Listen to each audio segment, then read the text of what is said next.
This is why we fucking need, which I said before, we need the fucking Sandy Lyle, Eat True Hollywood Story film crew. We need Kevin Hart and the guy who likes a lot of mums, you know?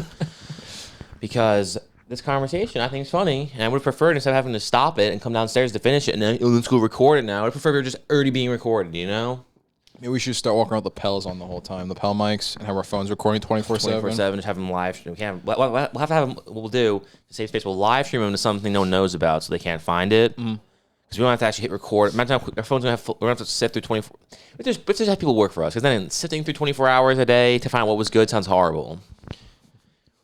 We'll go overseas. We'll find fucking, sweatshop workers who are working for 25 cents an hour to fucking be like, oh yeah, very good. We searched through your voices and found a very funny thing to post.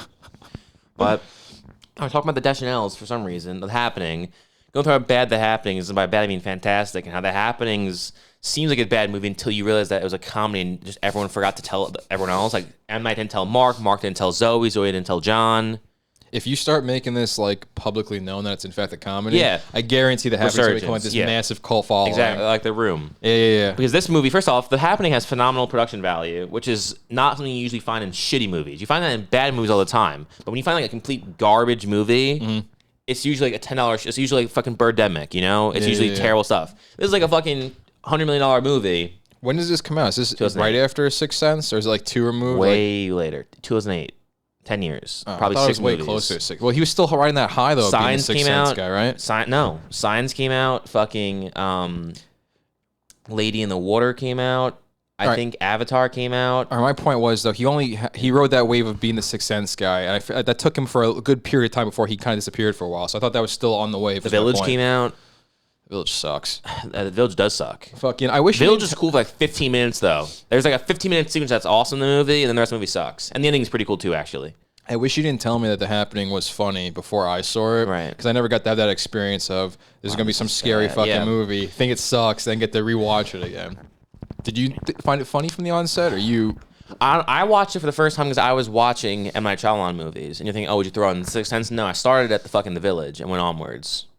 For some reason, no sense. Because I was like, I was like, you know what? M. Night Shyamalan gets so much hype for these first two. Let's save those for the end. Actually makes sense. Because I'm gonna start off with what's supposed to be bad, and I watched The Village, and I was like, kept going back and forth. This is kind of, it was honestly the same thing. Like, well, it's really good production value. It looks like they're actually in the 20s or whatever. The Village actually isn't that bad of a story. It's just no, a Adrian Brody just sucks. Yeah. Okay, because Joaquin Phoenix is fine in it, but he gets killed. Fucking Brendan Gleeson's really good in it. Fucking John Hurt or William Hurt, whichever one. I think it's William Hurt's in that movie. Which one's an alien? John Hurt, right? Yeah. So then this is William Hurt. The guy from Avengers, right? Yes, I think I'm so. pretty sure. Yeah, he's William, I think. That he's okay in the movie. Sigourney Weaver's always hot. She's in that too? Yeah, she's one of the moms. She's a part. In that movie, there's like 7 people who run the town who are like the ones who are the settlers, but they're not actually. I'm pretty positive in that movie. Toby Fleischman's in it. You forgot to mention him. Toby Fleischman? Jesse Eisenberg. Oh, yeah, you're right. Yeah, that is named that show. Yeah, he's so annoying that he's like 15 in that movie, and he's like, oh, look at that. And he's like one of those like shithead kids who's like, basically the equivalent of the kid in a movie who gets his mom to walk out and say, come over here, and grab him by the top of his ear and pull him away. He's one of those annoying neighborhood kids. He has his friend in the movie is also famous, I think, too. Not as famous, but I could be wrong. Maybe I'm imagining that. I know he's like a pal who he's like, and makes fun of fucking Bryce Dallas Howard. Like, look at her, she's blind, and runs away. But no, she's actually pretty good in it too. The only problem is Adrian Brody trying to play someone who's mentally challenged. I thought Jesse Eisenberg was mentally challenged. No, Jesse Eisenberg's just a normal kid in it. And Jesse Eisenberg's just kind of a dick. I think Jesse Eisenberg is like, I think he might be the son of Gleason. I don't remember who his parents are. But the movie sucks. The only good sequence is like when she's running through the woods and then Adrian Brody fucking falls into a pit and dies, and he's just like, isn't he the one that runs around dressed as the monster? Yeah. And doesn't the monster's design look ridiculous also? Yeah. So like it's all stupid. Yeah, right? The whole movie's not that good. But the ending is really cool too, because the actual twist ending is pretty fun when she's walking around and a car drives by and she like spins and she's like, what was that noise? And then a park ranger's like, what's going on here? And you find out they're just living inside of a fucking national forest. I just thought of the scene in the Helen Keller thing you showed me, the Miracle Worker. But if Bryce Dallas Howard is the guy, she starts screaming the word water. Here's the car. Well, what I don't understand about that movie though is it's like, wait, it's a national park. National parks usually have like hiking trails and fucking. It just means you can't build there. Doesn't mean people can't go to there. There's not usually fucking. It's not 10 high fences usually on state parks. Yeah, the whole movie's weird. And also, you never saw a plane fly over you or a helicopter or anything else? I see 17 planes a day. Doesn't she hear a plane at one point? I could have sworn there's some that goes over. I saw the movie like 10 years ago, okay? I watched that one, didn't like it. Then I watched Lady in the Water. I was like, damn, this movie kicks ass. That movie really is good. That movie's awesome. And then I looked at the trailer there. I was, oh, that's why everyone hated it, because the trailer was a slasher horror film of like demonic possession versus the movie's a goddamn fairy tale with Paul Giamatti cracking jokes. Yeah, that's one of the worst fucking cases of bad fucking marketing. Yeah, I don't understand that one at all. That's a good movie. That's a fun really movie. Good movie. That's I'd argue it's. I mean, I've seen 2 of his movies, so I really don't have much of a threshold to base it on. But I'm gonna say it's his best movie. That one's good. Then I watched The Happening, went into it blinded. Thought the opening scene was kind of cool. And then I was like, wow, this movie's hilarious. The opening scene's actually awesome. And then I realized this movie's fucking hilarious. Loved it. Watched it back to back the first time. That's how funny I thought it was. See, it was actually the reason you probably enjoyed it because you went into Lady in the Lake knowing nothing. Was it Lady in the Lake or Lady in the Water? Lady in the Water, I think. You went into it knowing nothing. I think it's Lady in the Water, but Lady in the Lake's a better title. But I guess she's never in a lake in the movie. She's in a goddamn pool. Well, it should be Lady in the Pool then. That just sounds like trashy. I think because you saw that, not seeing the shitty trailer prior for it, you were able to go into and just appreciate for what it was. Yeah. And because of that, you already had yourself primed for I think you need to start going to the movies more. But we need to just go there. We shouldn't pick movies and go out there. We should just go there. We get there at 7 and go there. Oh, what's playing? All right, I guess I'll go see that movie. You want to do it tomorrow? I think we need to start doing, because that's the only way to enjoy movies I've decided. Like you said, the reason why I enjoyed The Happening and why I enjoyed Lady in the Water is I went into it so blindly. Too many times you have expectations for movies and it doesn't really. That's why you'll watch a movie 10 years later and you're like, oh, that's actually not that bad as I remember it being. It's pretty good actually, because you lost expectation. This isn't even the point. So then. Oh wow, we derailed a lot. Go off because I saw the Deschanels. I also saw the fucking. I threw on The Last Airbender and I fell asleep because I realized I didn't even like the show, so this probably isn't the movie for me. If I didn't like the show, the shitty down, watered down version is probably not for me either. It's got Jasper, dude. It's got to be one of the best movies there is. Jackson Rathbone and Dev Patel. Oh, wow. Dev Patel. He's the bad guy. Oh, who plays the kid? I have no idea. Some moron who's creepy with like curly hair. I never saw the show either, but that movie looked stupid to me back when I saw the trailer. And then I never saw After Earth. Oh, that was his too? Yes. I didn't know that. M. Night Shyamalan has a real gift he's got for a making weird shitty movies. Yeah, he's got a weird The Visit catalog. was stupid with the grandmother taking shits on the basement underneath the... First off, the fact that they don't notice that the grandmother only takes shits in the crawl space until someone's in the crawl space is baffling. Because in that scene, there's like 7,000 diapers. Like, you don't think that smell would have radiated out of the fucking crawl space with little wooden slits on the fence? They're standing on the deck at one point. Don't smell shit. Going to the deck. They smell shit. I've never seen this movie, so you're telling me a major plot point to this movie is the grandmother has to run into the crawl space. I don't know if it's a major plot point, but it's a plot point. The younger brother, the one who's the annoying documentary filmmaker, he's like, oh God, what is it? Oh God, oh there's shit everywhere. Oh my God, there's shit everywhere. And he's in the. But again, just to clarify, look, picture our deck. You know the little X wooden slits? I know what you're talking about. Those are on the deck in that movie. So when they're standing on top of the deck, they don't smell the piles of shit. But when they go under the deck, they smell the piles. Apparently those X's are some sort of like spiritual, like fucking, the stupid, you can't walk through a salt pentagram. Apparently that kind of a thing in this horror movie where, those X's keep the smelling. The movie's asinine. People keep coming one at a time. That's so funny you used the word asinine. That's true. Referring to how she's shitting nonstop. People keep coming to that house and they're like, hey, are your grandparents home?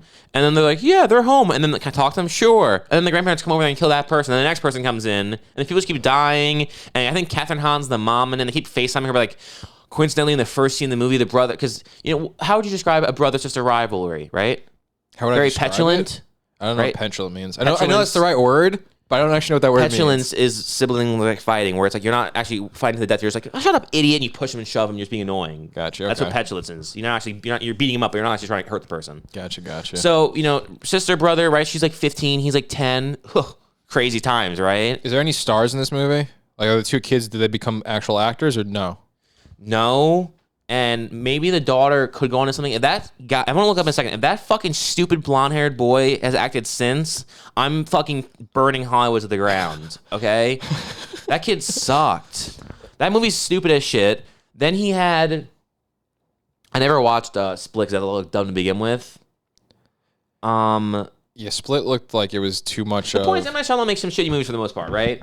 That's not actually the point. The point is because the Deschanels. The point is the Deschanels. We're talking about The Happening and about Deschanel, and then we're trying to think like, how is Zoe Deschanel even famous? Like, obviously everyone's like, oh, have you seen New Girl? It's like she was famous for like 10 years before New Girl came out. Same with Emily Deschanel. What the hell is she famous for? Bones? Why'd she get bones? Yeah, exactly. The only thing I can think of, like I said, was Spider-Man 2. Yup. She's that in one girl Spider-Man got her 2. 11 years of bones. So listen, I thought it was pretty cool too, but I don't think it showed that much. Like we should be able to share on this person. We should maybe no. I don't think Spider-Man 2 showed enough where they're like, all right, we're building a show around David Boreanaz. Who should the female lead be? Probably that chick from Spider-Man 2. And that show is so fucking dumb. I watched like 8 episodes of that show. First off, it takes place. They're working at like, it's not the Smithsonian. That's a real thing, right? They work at the Smithsonian? No, that's a real thing. Okay. They work at like some like I can't even the think of Johnsonian. No, it's the Smithsonian, but they add it's like the Smithsonian Nath. The Smithsonian Nath? Something like that. It's like so close. They just added a couple extra letters onto it and made up this. The Smithsonian in. Yeah, something like that. Might as well have been the Smithsonian in. Okay, some dumb fucking place she works at. And first off, the apple of Eden, she has this godly power that no human should have. The technology that Bones is trying to say she uses to solve these crimes. She gets like a tooth of a person and she puts into like a little metal dish and she closes it and she twists it and she tests like, she hits like JR15776YP. She types in some random ass code and then it creates a fucking full Star Wars level hologram of the person, what they look like. I'm like, you had a tooth. What? You had a tooth. You had one fucking tooth. And you're telling me that you know what the person looks like and what their voice sounded like? Legitimately, like a hologram in front of them, like the little Leia it's a giant hologram. Square table they have, like where 6 people could stand around a square table, and it just shoots up a hologram. And then she was like the Tony Stark thing, where she was like spinning stuff around. Bullshit. I'm not kidding. When did this come out? 2005? 2005. Fuck the that. show is fucking bonkers. Okay, That's so dumb. I watched the first 8 episodes. It's terrible. When did Iron Man come out? 2008. Okay, so I guess it's the time period when people start doing that stupid shit. Doesn't matter. Really that's stupid. Iron Man. This is really people who work at the stupid. knockoff Smithsonian in Washington. You guys work at a museum and you have that kind of technology. And also, you know in what's the called back? Bones? It's not her last name, like I thought it was for 11 years. You know why it's called Bones? Because David Boreanaz is not clever with his nicknames. Yes. Because he keeps calling her Bones because her specialty is looking at human bones and figuring out who the person is. Yeah. Fucking the whole entire show is so dumb. I watched the first 8 episodes. The first episode sucks. The only good scene was the scene that was them at some fucking Chinese restaurant getting food. It's probably the only place that I don't know what David Boreanaz's character's name is. We're gonna call him Bones too. He's so Bones male too. Bones only likes going to this one restaurant, and then male Bones is pissed because the episode ends where female Bones walks in with her Bones cronies, and they all walk in, and he's like, "You brought them to my sacred place, ah!" But then the rest of the series they eat there all the time, so I guess it wasn't that sacred of a place. And apparently it's the only place where he's nice to anyone. And the guy's like, welcome Bones. What could I have you today? We have very good tuna. Do you want some tuna? And he's like, I'd love some.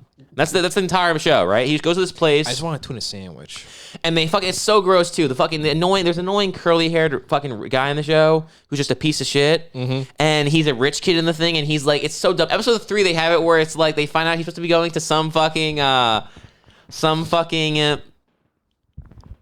like gala or something, some event, right? Right? Yeah. They're going to some event, and he's like, I don't want to go. And they're like, why don't you want to go? He's like, I just can't go. Is this the guy that does the they have the Asian girl and they got the curly hair? The Jewish and they guy? have John It's Francis the Jewish Daly. guy. Is it one of those guys? No, it's the Jewish guy. Oh, yeah. we talked about this before. I have no idea who this person is. He's in 180 episodes. I've never seen this guy ever. Mom used to watch this. That's the worst part. John Francis Daly's not even in the first fucking season, okay? Are you serious? He's coming to like season 2. So I watched 8 fucking episodes without him. Okay, I watched 8 episodes of David Boreanaz. That's messed up. So this fucking episode 3 or whatever, it's this asshole guy who's such a smart ass, right? He's so fucking annoying. The redheaded guy? Not redhead. I thought you said he was redheaded. Curly, sandy, blonde hair. I could have said curly red hair. Anyways. He has the same hair color as like Thomas Hayden Church, okay? Yeah, gotcha. He's so annoying. I'm sorry, he's in how many episodes? 180. Of how many? Like 180. Dude, no way. 11 years? That show had like 400 episodes. maybe to 7,000. I don't know. I'm just confused. Okay? I've never seen this guy before. He's one of the main characters, okay? And he is like getting ready to go to the gala. He's like, I don't want to go to the gala with everyone because then they'll recognize me because I'm actually rich and famous and I come from a very noble family in the city. I live in this $1 billion house. I just come to work for fun because I'm a cool guy who's just my interest. It's like, shut the fuck up. Have normal goddamn characters. If you're gonna have a show about cops, have them be normal fucking people to relate to. Don't have them be some millionaire tycoon's son who happens to be doing it for the passion of Bones, okay? That's stupid as shit. I just love Bones. And then episode 3 or 4, they're like, all right, let's leave the Smithsonianite and we'll go to like Twin Peaks basically. And they go to some small town in the North Midwest, and there's some weird case. What? Dual spires. Might as well be. And everyone's acting weird, and they're all hanging out in the woods, and it's like some bear ate someone. They're sifting through the bear's shit. It's like, why am I watching this show? Do you see this? This is bear shit. And then I think the episode I stopped watching on was not even episode 8. This could be episode 5 for all I know. That's what I stopped watching on. Okay, Emily Deschanels walks into a nightclub with her friend who we haven't seen for the first 5 episodes, but apparently it's her best friend. And they go to the nightclub, and she looks foxy as fuck. Okay, Emily Deschanels or the friend? Emily Deschanels. Okay. And she's like dancing, and then like someone pushes her, and she does a straight up Kristen Couric, that fucking Mortal Kombat movie she did. Oh yeah. She does like a jump in the air, 360 slow motion, kick to the jaw. It says Bones. Might as well. And she gets kicked out of her being. I'm actually a martial artist. I'm like, what the fuck is this show? Okay. I don't understand why cable TV, every show, the character's like, everything. I'm really good at this. Everything. But by the way, I'm really good at... Basically, the character is the Batman utility belt. Whatever comes up that they can do. Fucking... It's baffling because it's exactly that. It's like, you're telling me this girl is... First off, she dedicated her entire life to Bones. And I'm already suspending the disbelief that she's actually attractive, okay? Because the person who spends their entire life sifting through bear shit, human teeth, and figuring out what bones belong to who, you know what they look like? Not her. Not Emily Deschanels. Okay? I already those suspended look more disbelief. like John Francis Daly. No, those women look more like David Boreanaz, okay? Fucking, and then on top of that, I'm supposed to believe she's also like some Krav Maga martial artist in her free time. She hasn't seen her friend in 5 episodes, but she has time to do martial arts. And like I said, I love Chinese food, but this is the 2000s where everything became very annoying. It was like every show I had to talk about Indian food and Chinese food. No characters could have pizzas and chicken wings. The only thing they could consume is just like, look how cool they are. It's 2006. You see how cool they're ordering Indian food. You see how cool they are? Look at him. He's ordering Chinese food. He's actually able to read the menu. He doesn't just say, can I get number 6? He's like, could I get the rainbow tuna roll? You know, and everything else. Fucking... That show's stupid. Before we move on, I want to talk about David Boreanaz for a second because I think it's hilarious how he'll be super hot and in shape for the first season of every show he's on. No. Half the first season. Yes, he did not. By episode 6, he was already putting on weight. It's so funny. He looked so thin and toned in the pilot, and then episode 2 clearly was filmed 6 months later because he was not nearly as. He's like, oh, it got picked up. Remember? Oh yeah. And he went to the binge eating for 6 months. Fucking SEAL Team 6 is his newest show, right? Yeah, I don't know if it's on the air still, yeah. When he was on the first season, dude, he was looking like Lean. new school. Yeah, David that was Boreanaz. new school David Boreanaz. That wasn't old school David Boreanaz. And by fucking 3 episodes in, he's old school. It's so funny how he does that, though. Angel, same thing. Super thin, gets heavy. Goes the first season of Angel. Even in Buffy, like season 3 of Buffy, he's a little heavier. Yeah, I know. And then Angel gets back to being thinner again. And he loses that too. But then Angel, he's fucking pudgy, okay? He's not Angel, he's pudgy. That's a better name for a show. That guy shouldn't have a career. That guy doesn't care at all about how he looks for the part. I'm so glad that his Irish accent. His one chance of getting a Hollywood movie backfired so badly. What was that, Valentine? That was it. Bad Valentine? That was Valentine. That's so funny. That was the only time he got to be in a movie, and they said, no, never again. Does he have any other movie credits? That might be the only one. I don't think so. And if he does, they're like fucking TV movies. That's so funny. Moving on. No, so we're talking about the Deschanels, and then Zoe Deschanel and Emily Deschanel and all this shit. And then I was like, and then we like, how are they even famous? Because they just became famous overnight. They're just randomly in things. Like 2003 happened, and she was in Spider-Man, and Zoe was in Weeds, and then Zoe was in Elf, and Emily was in Bones, and Zoe was in fucking I Love You Man, or no, I'm sorry, My Idiot Brother, and whatever else dumb movies, and then New Girl, which is a plague, and everything else, right? And I was like, I don't get it. How are they both famous? Because it's not like Zoe became famous first, and then fucking Emily became famous a couple years later. They both became famous the same day arbitrarily. They're actors. It's 2003. It's May 6th. It's time the Deschanels get famous. Deschanel reign has begun. And I was like, how is that possible? You know, they must have some really famous parents or something, right? Look it up. Turns out I'm fucking correct. Their father, I think his name is Jay maybe. Jay Deschanel. Don't really care. I don't really care at all. He is a 6-time Oscar-nominated cinematographer, as well as directing a few movies himself. Probably helped them get their foot in the door. Might have. And their mother an actress known for Twin Peaks, so probably didn't help her get the foot in the door because she's not really even in Twin Peaks really. She's fucking Donna's stupid mom in a wheelchair, and she just kind of rolls around the whole show, not doing much. She's in 3 episodes. She's in 11. Oh, really? Yes. Is she in the movie? No. So she's barely a part of the universe. She's in 11 episodes, and like 8 of them are in the first season. So she's in the first season. Pretty much. But then again, like, is anyone from Donna's family important to the show? Because her father, just like, whenever he came on the screen, I forgot who he was, and her annoying sister was really fucking annoying. I think the number of sisters changes throughout the series. Yeah, from like 2 to 3 to 1. Yeah. Yeah, I think so too. Her one sister's actually Alicia Witt. That was Alicia Witt's first acting. I remember that, yeah. It was before she learned how to act and be good in things. Yeah. Which is, hey, it happens. Fucking, but the entire fact of the Deschanels, it makes so much sense. Like I said, I always kind of was curious how they were famous and why they were famous because they're not that good. And like they're both very attractive, but they're not to the point where it's like, damn, I'm putting them in this. Look how good they look.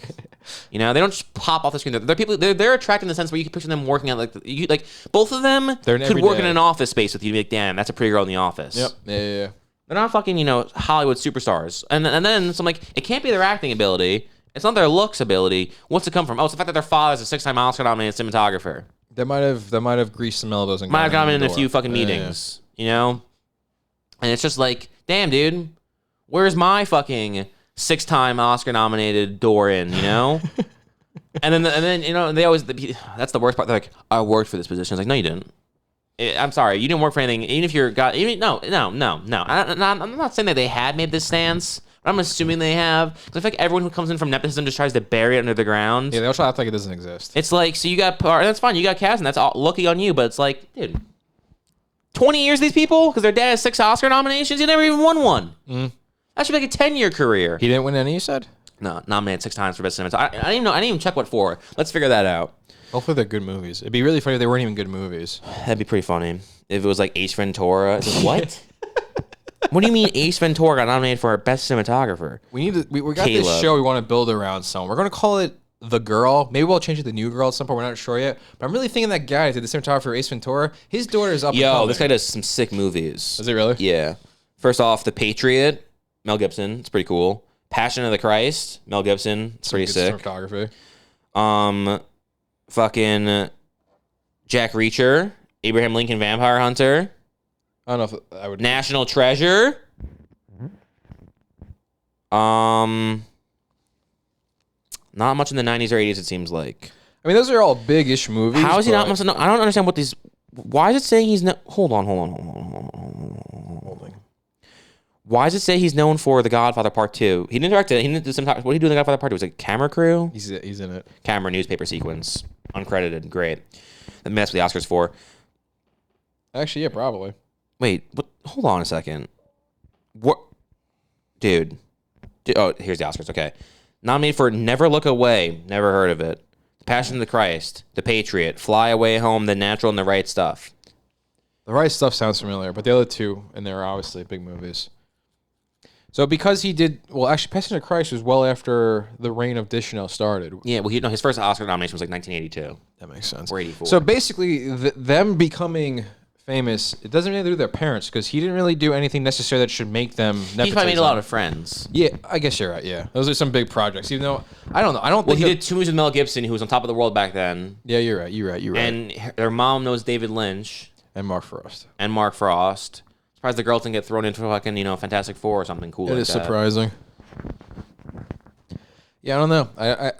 I feel like the rain stopped, though. I think we're finally cured of this Deschanel curse that's been upon us. Well, I mean, I don't know. I don't think I've ever seen Emily Deschanel in anything in the last 10 years. And then Zoe Deschanel, I genuinely think New Girl's being rebooted, I'm pretty sure. Is it really? Yeah. Because 5 years Newer passed. Girl? No, it's called Old Newest? Girl. Oh, that's They're doing a little that's really that's that old show. It's the new version. That's really funny. The old new girl. The new old girl.